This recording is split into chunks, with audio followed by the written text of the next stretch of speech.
Dexter. He tries to lick in my nose. I'm wearing my pajama bottoms. Dexter, you're in the movie. We're movie stars. Axel wants to be in it too. He's feeling left out. He's the Labradoodle off camera for those of you who are not familiar. Hello, welcome back. We've got two special guests here. Would you like to introduce yourself? Sure. Michael, I am Taylor's dad.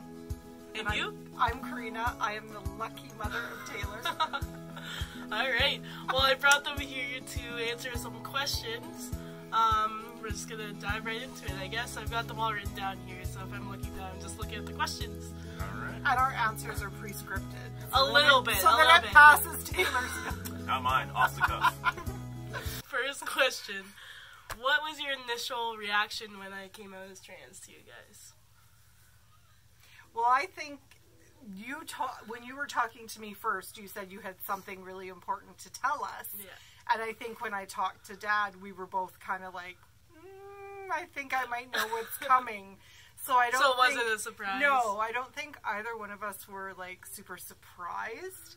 But I think it wasn't like totally out of the realm of the possibilities of what we thought. So we knew something was coming, and then when you told us, we were kind of like, yep, we figured as much. Well, and for me, it was sort of a process of elimination. It sounded like it was kind of serious, what she at the time, he now, had to tell us. And so I crossed off the list. You know, pregnant? Probably not. So crossed that off. Moving away?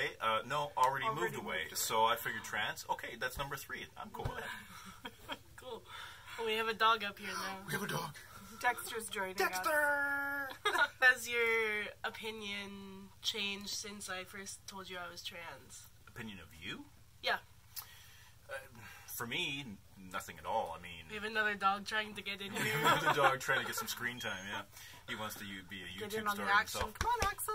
Nothing changed for me because really nothing changed. I mean, Taylor went from being, I guess, technically my daughter to my son, but nothing else changed. Nothing about, his personality, nothing about, the way that he carries himself, nothing about the way that he approaches life and treats people changed, and therefore, it was no big deal.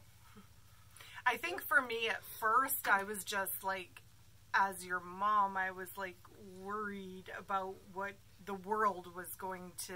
Yeah, that was definitely your main concern. Like I was most worried about that. Is I was like, I don't want people to be mean to you. I don't want people to hurt you. I don't want people to like you're a good person, and I just want people to keep thinking that about you. And then the more we talked, I was like, you know what? Screw the world. Like, you have support around you, and we're just all going to work through it together. Mm-hmm. So I think, and the more I learned about it, because I like to research. I like to research stuff. So like, the more I learned about it, the more comfortable I felt with it. But at first, I was just scared for you and what that meant. What's your opinion on me possibly changing my name? Well, I'm cool with it as long as it isn't something that is crazy. So, no Tyrannosaurus, no mayonnaise. That was one of the options. Yeah. No Chipotle. Well, Chipotle might be alright. It has kind of like a Spanish flavor to it, so I like that ethnicity mixed in it. No, it's fine with me. I just, whatever you want to be referred to, you'll always be now you'll be my son's, or now you are my son.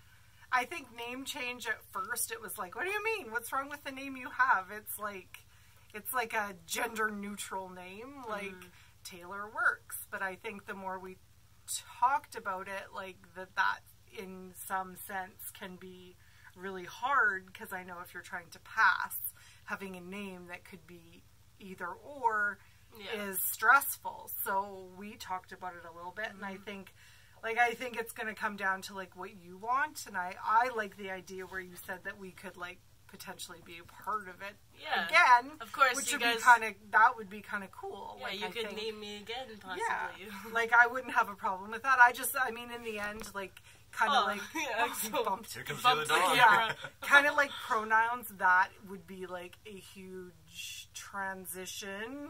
No pun intended. Pun intended. For us all, like everybody would be calling you random things for quite some time until everyone got used to that. So I think like I'm not against it. It just would feel really weird for a little while. And I think it'd be really cool because I hate gender reveal parties with a passion, but I think that an actual name, changing reveal would be awesome, So let's make that happen. Sure. Oh my god.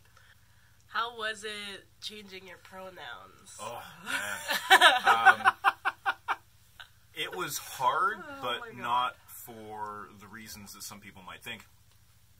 It was so ingrained in me to call Taylor her, because Taylor was my daughter for a long time, that it was just really hard getting my brain to fire on the right pronoun.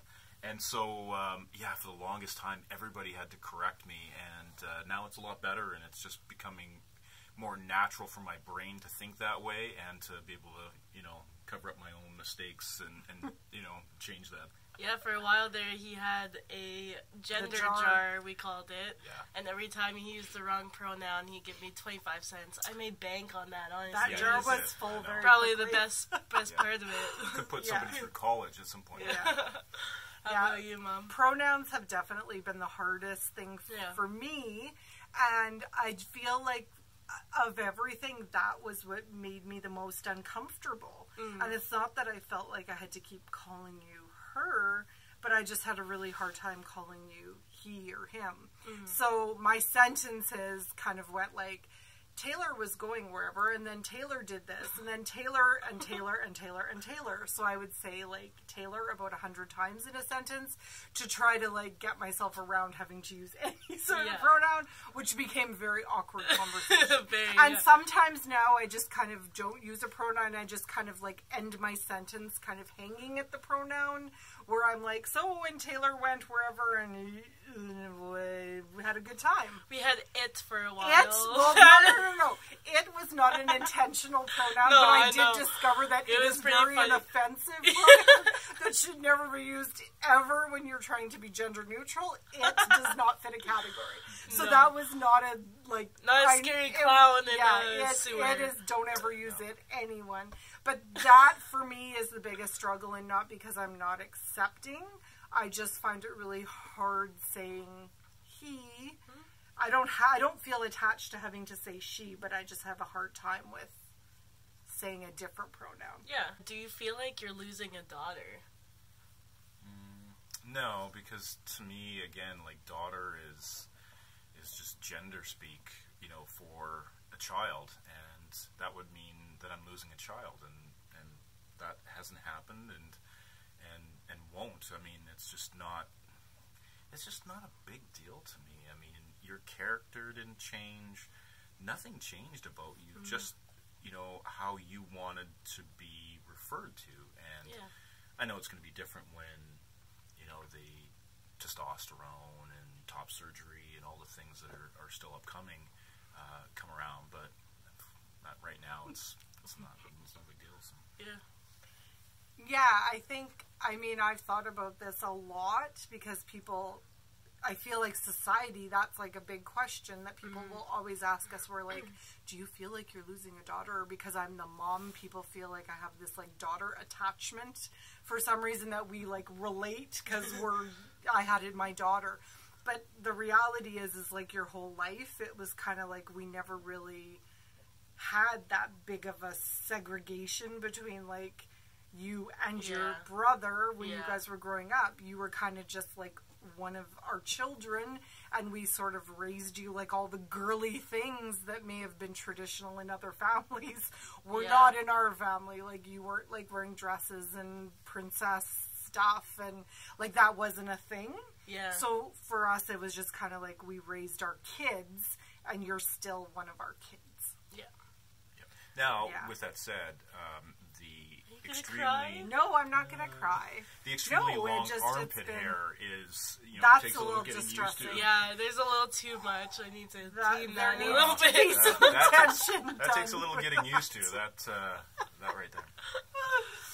What was that one story we were talking about a couple weeks ago that I didn't remember? One of my birthdays, the Barbie birthday. Yeah, so it I was don't a remember birthday. that one. Well, I loved playing with Barbies growing up, and we thought it would be like super awesome if Taylor had like a bunch of Barbies, because who doesn't love, what young girl doesn't love Barbies? And we got like, when we got like everybody in the family when they were asking, oh, what could we get Taylor for her birthday? And we're like, oh, it's going to be Barbies. So everybody, like the car, the house, the playhouse, all the cool, the van, camper, all that. And like, as the presents were getting opened, the distress on Taylor's face started showing. And I was super excited because I was like, damn, we got some good Barbie stuff happening here. But as it was happening and Taylor was crying and started crying, it's like, I don't want the Barbies. And we were like, oh my God, like we totally missed this mark, because we just didn't, like, we thought, it's age, it's time, it's like, let's get into Barbies, it's Barbie time. And it was not a hit. So that was like, again, there were so many times, like, we could tell like story after story after story, and I think everybody that we've known over the years probably has stories of Taylor where you're like looking back and we're all like, that was kind of pretty obvious. Yeah. Do you think that I'm gonna have a harder time? I asked him the same question. Do you think I'm gonna have a harder time in life because of this? Yeah, I mean, it's not going to be easy. I mean, life in general is not easy for anyone, but for someone who will have to, go up against some people with some very closed minds and some very bigoted opinions, yeah, it's going to be very difficult. So career choices, just doing things like, Taylor and I were out recently, and we were at a Home Depot, and they don't have, or this one didn't have a family bathroom for Taylor to go, and so I went to the men's bathroom, and I walked in, leaving Taylor behind me, and I realized walking in how that would feel to Taylor, who has been ridiculed and called horrible, horrible names, just some really, really small-minded people who just don't understand what he's going through. And I'm walking in, I'm thinking, this is horrible. This is like, no one should have to go through this. Never mind, someone that I'm so close to and I care about so much.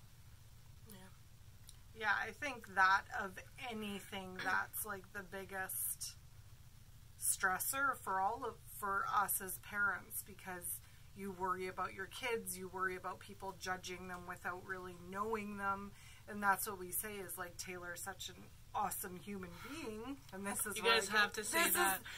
This is where I get choked up, but it's like, you're such an awesome human being, you're such an inspiration, you're so strong and brave, and you've always been true to yourself, and it's just shitty that people will not take the time to get to know you before judging you just because of you being trans.